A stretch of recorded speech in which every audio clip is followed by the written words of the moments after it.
Rayadurgam RTC depot నుంచి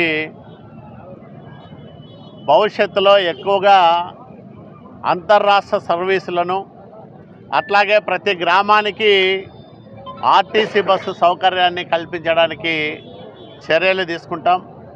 ఈరోజు రాయదుర్గం అనంతపురం వరకు తిరిగే ఎక్స్ప్రెస్ సర్వీసును నూతనంగా ప్రారంభం చేసుకున్నాం. కర్ణాటక, ఆంధ్రప్రదేశ్ రాష్ట్రాల మధ్య తిరిగే అంతర్రాష్ట్ర సర్వీసుల సంఖ్య పెరగాల్సిన అవసరం ఉంది.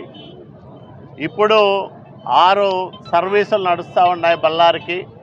ఇంకొక 2 అదనంగా ఎక్స్ప్రెస్ సర్వీసులను నడపడానికి ఆయా కర్ణాటక కేఎస్ఆర్టీసీ అధికారులతో కూడా మాట్లాడతాం.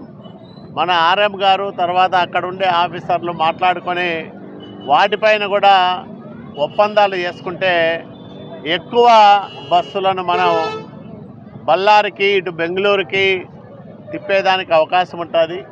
అట్లాగే రాయదుర్గం నుంచి ఇటు హైదరాబాద్ కానీ, చెన్నై కానీ, తిరుపతి కానీ, ఇటు విజయవాడ కానీ ఇట్లాంటి సుదూర ప్రాంతాలకు వెళ్ళే ఎక్స్ప్రెస్ సర్వీసులకు కొత్త బస్సులను కూడా తీసుకొచ్చేదానికి ప్రయత్నం చేస్తాం.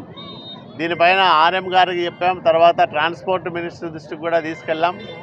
త్వరలోనే మరో 4 కొత్త బస్సులు రాయదుర్గం డిపోకు తీసుకొచ్చి ప్రయాణికుల సౌకర్యాలు మెరుగుపరిచేదానికి తప్పకుండా ప్రయత్నం చేస్తామని మనవి చేస్తూ ఉన్నాం.